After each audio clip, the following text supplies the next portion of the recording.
Excuse me? Excuse me? A lot of these people don't have situational awareness.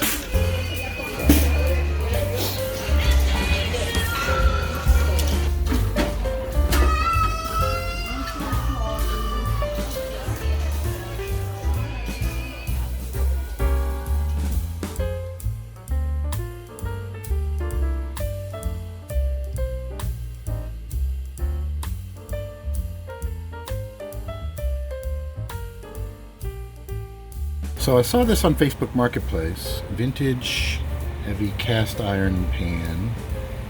Not a whole lot of information on it, not quite sure what it is. This does lead me to believe it's somewhat old because the modern pans don't have the numbers on the handles. But there's not really enough information there to know for sure what it is. This looks intriguing. Could be a Volrath. So we're going to see. It's worth 15 bucks to go check it out. Alright, so here I am. I'm in the French Quarter, which is a pretty cool little place to go hang out.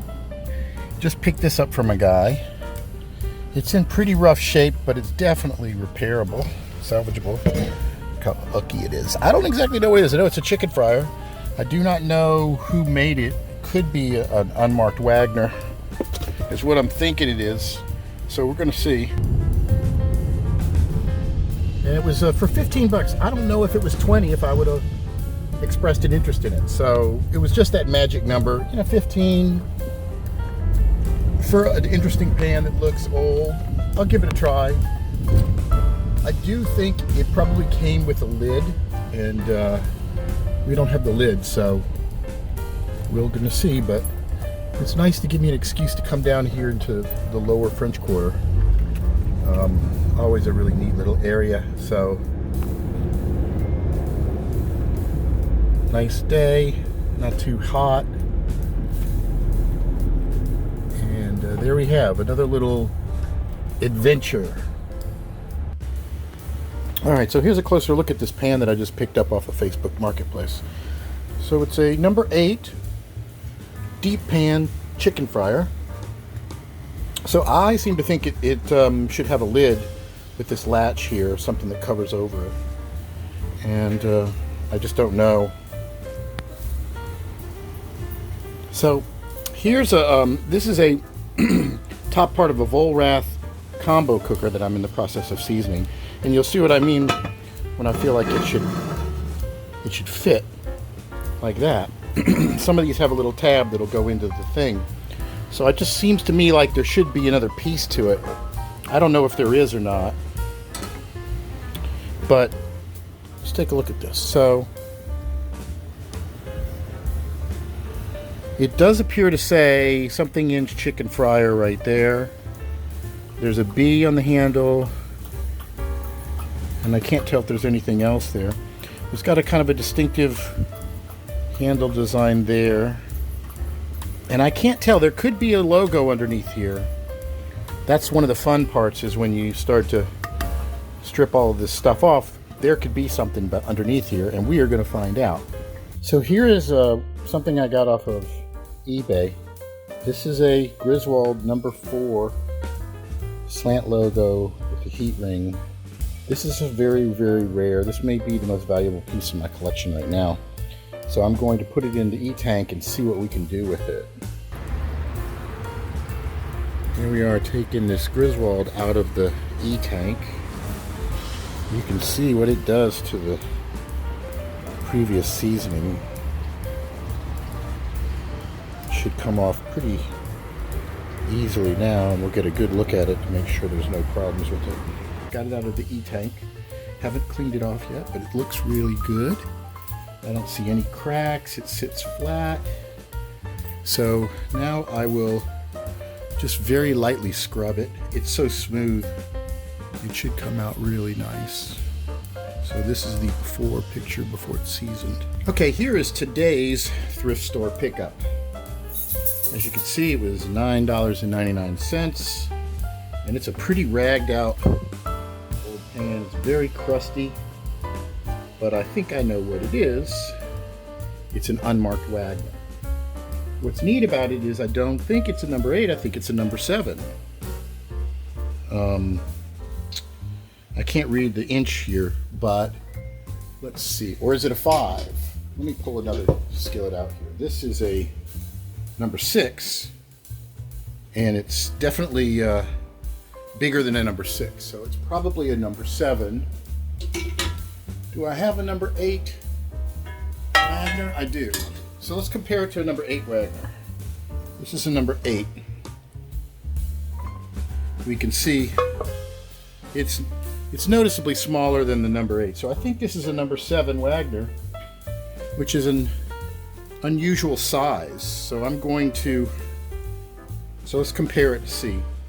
Oh, you know what? Handle's different there. You know, this is a marked Wagner, an older one.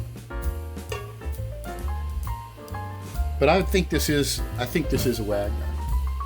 It doesn't look completely like my older Wagners, but I can tell that it's more recent because it's got the size on it. Is there a logo in there? No way to tell. It's underneath all kinds of crap. Does this sit flat? I'm not convinced it does.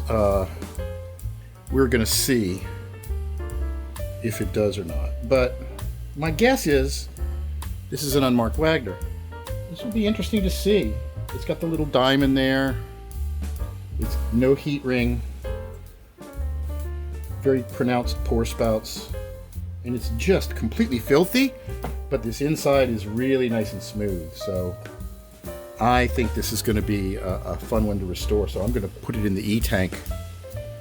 I almost hate to get rid of the seasoning, but there's so much crud on here. But look at the beautiful seasoning. I bet this is a great cooking surface, but it's just got so much junk on it that it's all different kind of odd colors. So let's clean this up, see what we got. All right, so this is something I got off of eBay. It was a lot of several cast iron pans, and it kind of slipped through the cracks because it didn't have any listings of what the pans were, so you had to look at the pictures. So it went relatively low. I can't remember what it was. It was like, I think it was like $80 plus the shipping. So it came to a little bit over $100. Not cheap. But there was one particular pan in this lot that I was kind of excited about trying to get. So I figured I would take a chance on it. I like the whole discovery thing.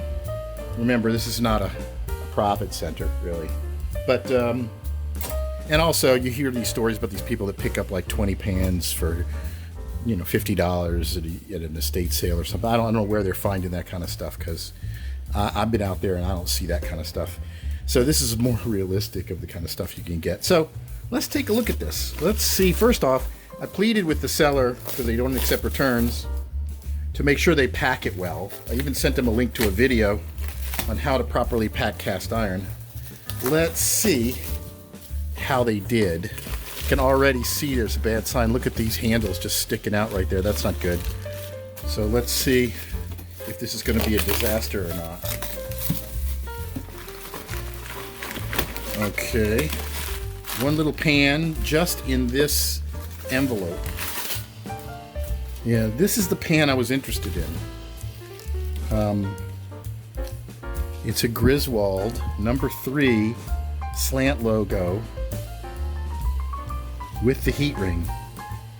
Beautiful pan. I just got a number 4, which was super rare. And here's a number 3.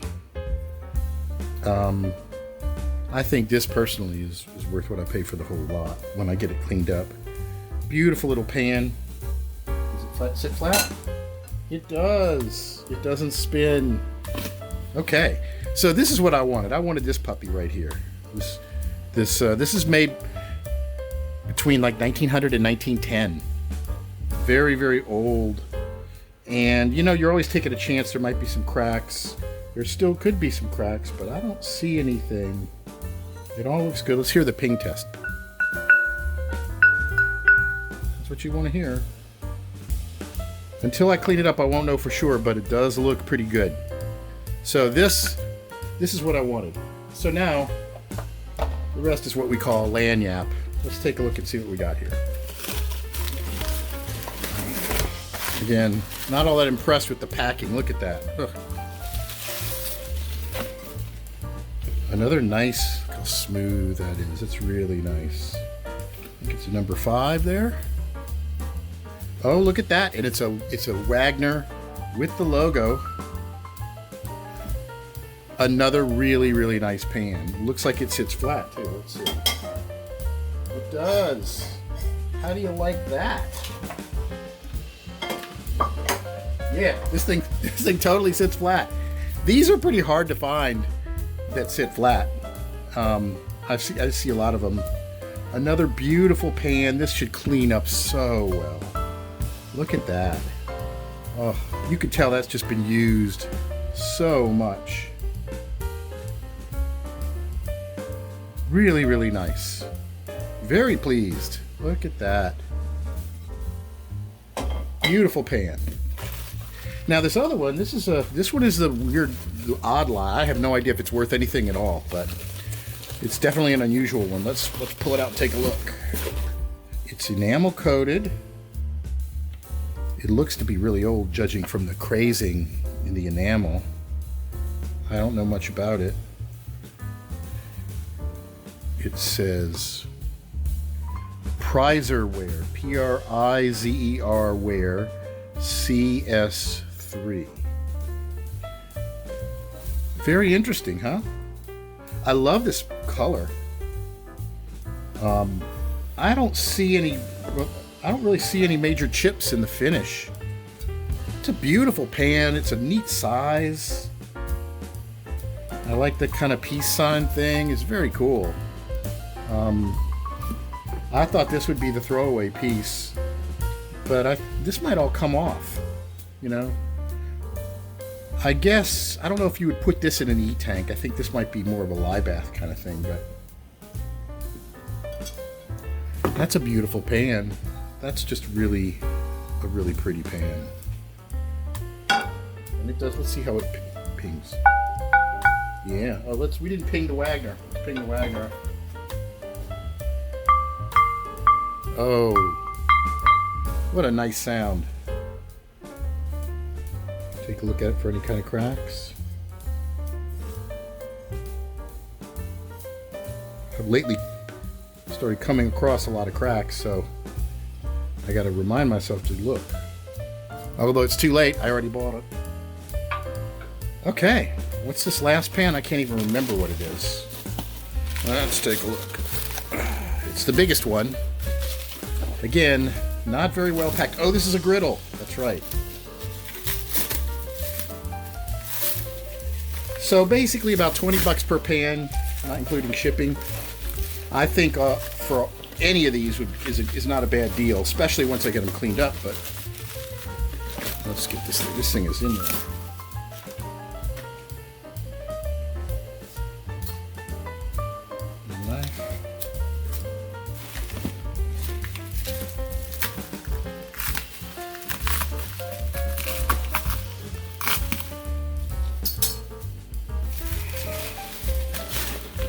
Oh, it's a Wagner.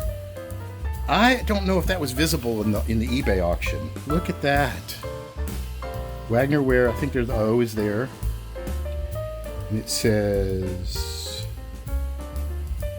11 and something inch skillet made in USA. So this is going to be a later Wagner ware, probably from the late 60s. Wow, it is beautiful though. You can still see the swirl marks on it. Look at that. That's beautiful. That's a nice size skillet. I have a little bit of a smaller skillet, and I believe this is a Lodge. This is a pretty old one because it's not even marked. Definitely different from the Wagner. Oh, look at that. Okay, let's do the ping test on this. That doesn't sound all that great. Although, in my experience, these griddles don't ping as well as this.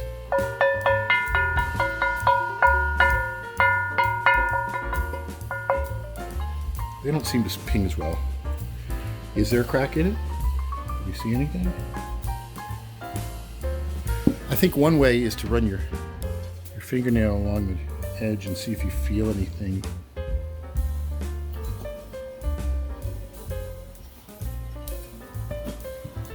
Another way is to post a picture on the internet, because they will find a crack even if you're staring there looking at it. Some of these people online, they're like superhuman in their ability to go, oh, there's a crack over there. Usually cracks are going to be around the handle, but it could be anywhere. This, I think, looks good. This looks like it's going to clean up really well. You can still see the swirl marks from the finishing at the grinding at the factory. Beautiful, absolutely beautiful. These things they're not rusty. They've just been sitting for a while. The seasoning has kind of started to flake off, but beautiful. I'm very pleased with this. This is going to be interesting. It's going to be very fun to see what these look like completely restored. So stay tuned for that, because that will be coming soon.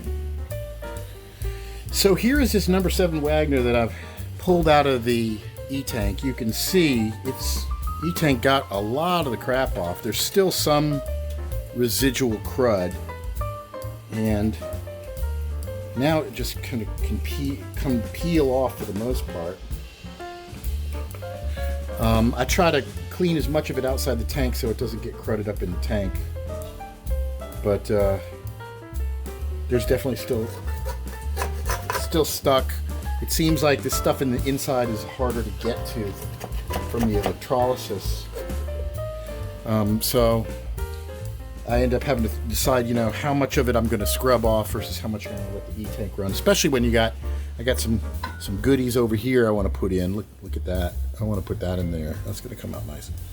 So I don't know, but this is looking really good.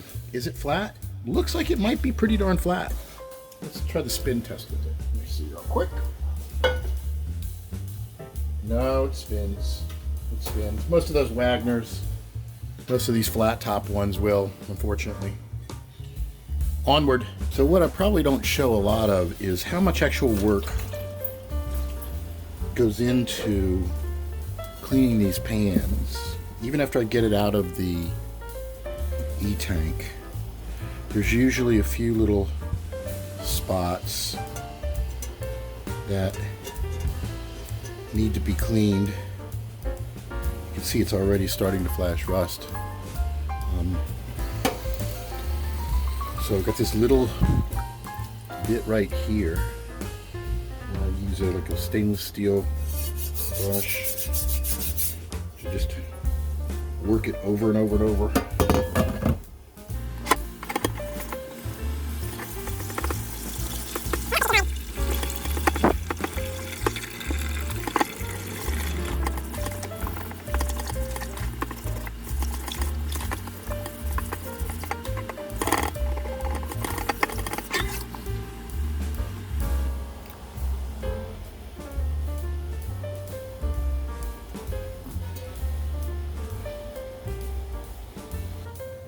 Alright, so here is our skillet griddle, Wagnerware.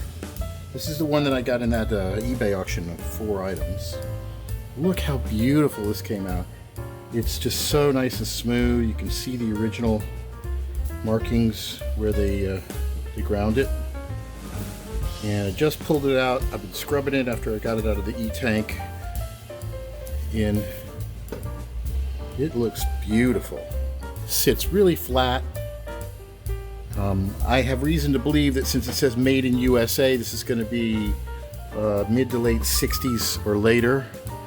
And you can see it says Wagnerware. I don't know if there's any ghost marks. Sometimes these have ghost marks from Griswold. This might be in a period where they had all of their molds. But it's beautiful. Rough on the back. Smooth on the top. Look at that. So I'm going to season this up. Yeah, I always leave a little bit, just a little bit of the old carb in there, just to kind of I want to take everything off. There's a little bit of a dip here. I guess that's the way it was designed. It's not relevant on the flat, just like a little dip. Feels like it at least. Beautiful pan. Looks to be really well kept. Still a little wet. So the next step will be to season this. Alright, so here we have this Wagner number 5 that's just come out of the E-tank, and I scrubbed it up a bit. And it is looking beautiful. Just gorgeous. Look at that. One of the nicest examples of this skillet that I've seen. It sits really nice and flat, which is pretty rare for these Wagners without a heat room. So Wagner Sydney with the O1055 is the catalog number. B is the mold number. There's also a B here on the handle. And it's beautiful. The inside is just like glass. Look at that. Really pretty. Let's wipe it out a little bit. As is usual, I didn't get every little bit of carbon off of it. I just feel like there's diminishing returns working on these things too much. And I feel like I have to leave some legacy of what the pan's gone through. I don't want to make it perfect. Look at that. That is beautiful. Beautiful. So I believe, if I recall correctly, this pan was made somewhere between 1935 and 1959, if I remember correct. Just really pretty. So I'm gonna season this one up. It's probably going to be rusting right in front of our eyes right now.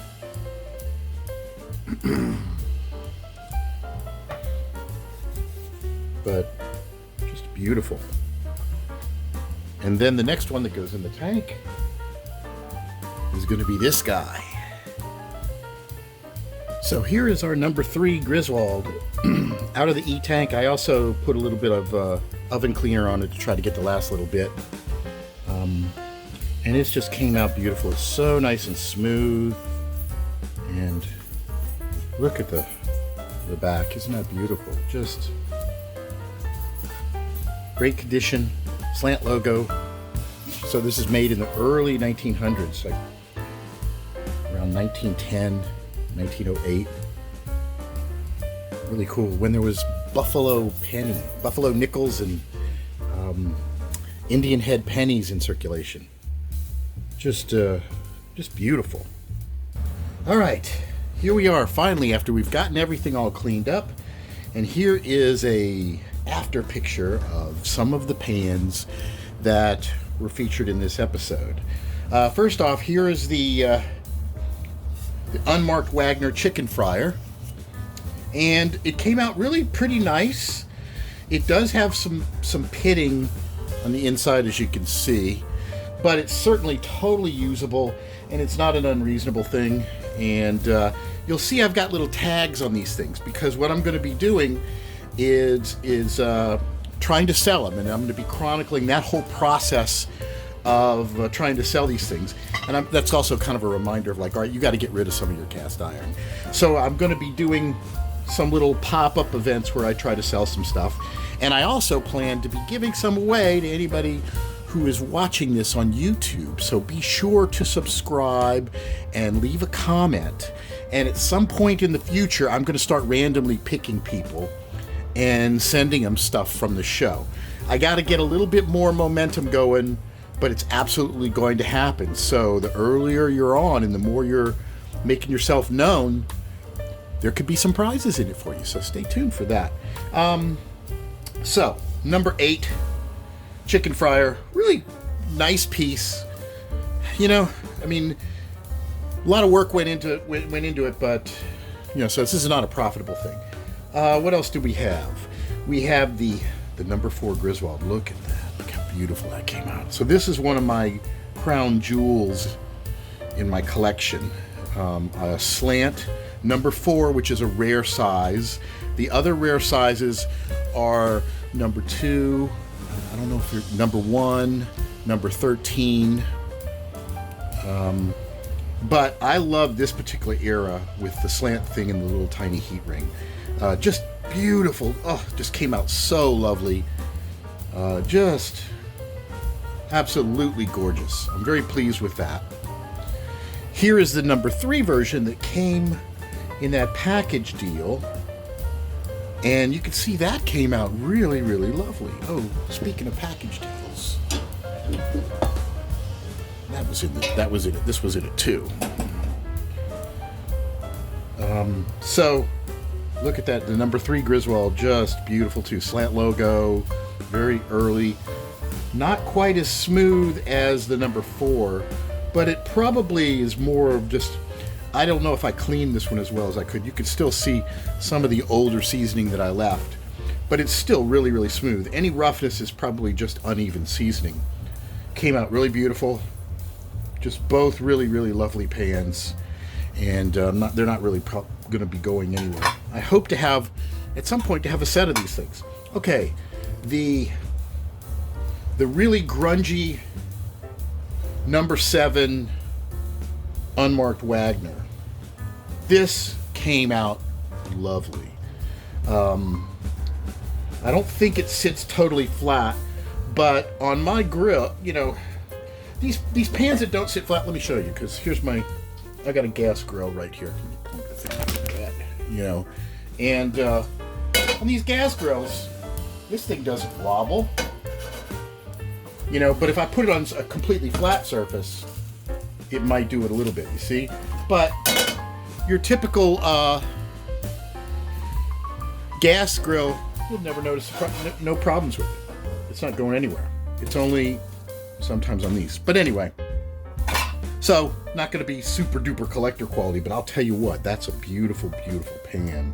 Came out really good. A later model since they enumerate the size on it. And then this Wagner Sydney O stylized logo, 1055, number 5, absolutely spectacular, just so smooth. These are just beautiful pans, and this one sits really nice and flat. So that came out really, really beautiful. I really like that. And then another sleeper in that thing off of eBay, which included, I think it was these, is this Wagner 11 1/4 inch skillet griddle. Just beautiful. Look at the swirl markings. Look how nice that came out. Oh, you know what? I'm moving this over here. Look how nice that came out. I mean, it's almost like it has never been used. There's some little weird blemishes here and there that I probably just need to put a few more coats of seasoning on. But it's gorgeous. Gorgeous. Completely flat. Just a beautiful, beautiful piece. I'm probably going to end up selling this or giving it away because I'm ultimately, you know, I will collect some sets of pans so I can help with identification, but I don't necessarily need a ton of griddles. And then there is this Prizerware pan. I've actually cooked in it, and I really, really like it. I haven't cleaned it up. I haven't restored it. I do believe I could clean it up and make it look nice, but this, to me, is just a great egg pan, and I think I have cooked eggs in it. You may see that in a future episode. I've started doing some cooking demos too, and I think in the next episode I'm going to be showing some cooking, but I've also got some other good stuff coming. There's so much footage I've shot that I still need to get to, so stay tuned. We're going to be doing some different stuff. It's not going to be the same thing every episode. I was always going to try to do something new, so I really appreciate you guys tuning in, subscribing, and following along, and I'm going to do my best to try to make it entertaining, I hope. Because to be honest with you, the YouTube channel and being able to share it is probably one of the main motivations for me doing this. Because it's certainly not money, you know, and I'm having fun with it, but the real fun is trying to document this. So I really, really like this I've never seen anything else like it. I would love to see one of these without enamel coating on it. But it really is a lovely pan that cooks exceptionally well. I'm very pleased with this. And I'm going to try to find out more about Prizerware in a future episode. So there you have it. I want to thank everybody for tuning in, and stay tuned because more cool stuff is coming. Be sure to subscribe and visit the website wisdomstudios.com with an S. My YouTube channel is Wisdom Studio without the S. Until next time.